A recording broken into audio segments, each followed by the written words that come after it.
The Secret Princess, a bedtime story told by David Reese. Once upon a time, there was a beautiful girl named Noelle. She lived in a regular sort of house, in a regular sort of neighborhood, with a regular sort of family.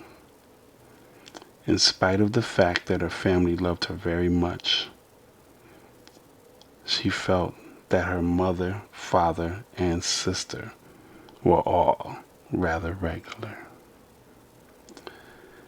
Noelle liked to dance, and she dreamed of one day becoming a dancer. And she also liked to sing, and dreamed of one day becoming a singer. But in the meantime, Noelle had a secret life. A life not even her sister or mother or father knew about.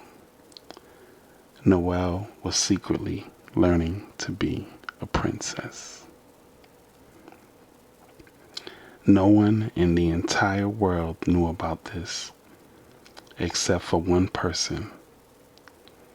His name was Edward, and he was secretly becoming a prince. He and Noelle were good friends and would go on long walks together. Edward would explain to Noelle what was involved in becoming a princess.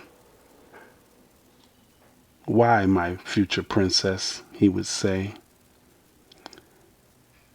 "you must look with your princess eyes, and then you will see the beautiful fairies glittering amongst the trees." Sure enough, Noelle concentrated really hard and looked with her future princess eyes.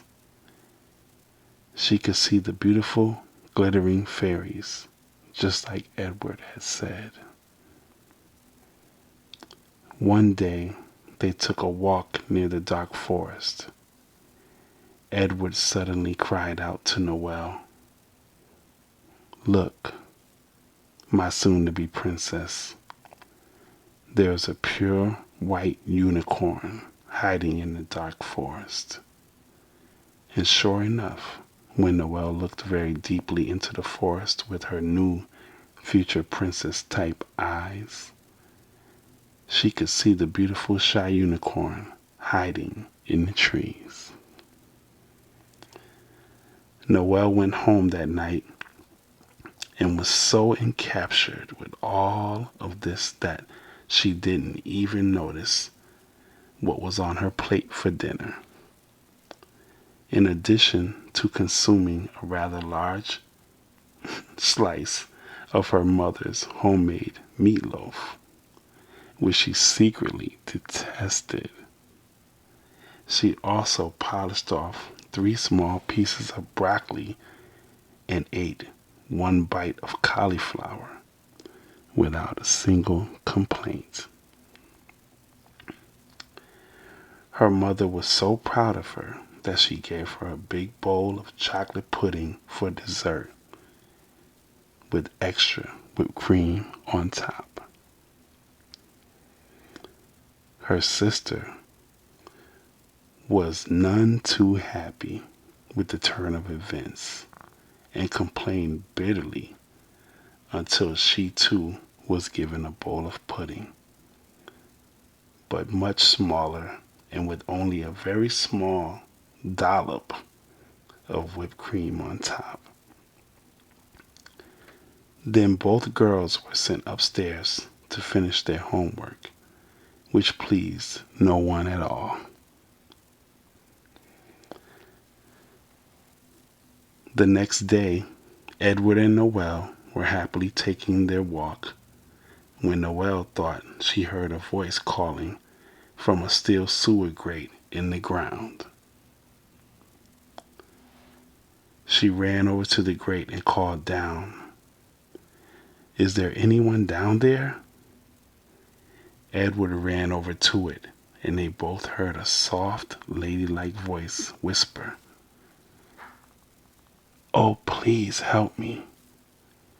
I am a queen, and I'm stuck down here in this horrible sewer, and there is a fierce dragon after me. Well, you can imagine that Noelle was quite frightened, for after all, she was a she was only a very small, possibly future princess. I am not quite certain of how Edward was feeling at the moment, but perhaps it was the best not to ask too many questions. It was best not to ask too many questions. Noelle looked up bravely at Edward and said, "We must save her, my prince. It is our duty as a future princess and prince to help those in distress." Edward sighed and nodded. "I suppose you are right, Noelle. Somebody, not somebody, something must be done immediately, if not sooner." Edward was now getting a bit tired of this game, and all he really wanted to do was take a nice long nap. But he knew Noelle would not relent. So he grabbed her hand and shouted, "All right, come on." So they tugged very hard on the grate to open it, and down they went into the dark, scary sewer. Noelle and Edward both landed on their feet. Thank goodness. But wouldn't you know, they were immediately faced with a fierce, fire-spouting, angry dragon. He was very upset that someone was interrupting his lovely, soon-to-be dinner, and made no bones about it. He growled so loudly that the bright burst of orange flames blew out of his two green nostrils. But Noelle was not afraid. "Come on, Prince. We have to rescue the Queen," she cried, and took his hand into hers. It was not a moment too soon, as the fierce dragon was now approaching the Queen and licking his wicked green dragon lips in anticipation of a delicious royal type of dinner. They could see right away that she was a true queen. She was very beautiful and never cried once. She showed no fear, but told them that she had been kidnapped and mercilessly thrown into the sewer by an evil witch. Just in time, the darkness filled with light as dozens of beautiful winged fairies of every size and description descended into the blackness and gave off their beautiful hues of bright color in a rainbow of red, blue, green, orange, yellow, purple, and pink. So much light filled the sewer that the dragon became confused and ran away to hide. At once, Edward picked up the distressed queen, took Noelle's hand, and together they climbed out of the sewer and back into the bright sunlight. Edward gently laid the queen down on the grass and sighed. "Whew. Well, thank goodness for the fairies anyway." He was quite exhausted. After all, this was a little more adventure than he had bargained for. But Noelle's eyes were shining, and she softly smoothed the queen's forehead to comfort her. The queen's eyes fluttered and opened. Slowly, she sat up. Softly, she said to Edward and Noel, "Only a true prince and princess could have saved me." Noel and Edward knelt down next to her, and the queen told them, "Noel, you shall become Princess Noel and rule my castle fairly and justly. Edward, you shall be knighted and henceforth shall be known as Sir Edward.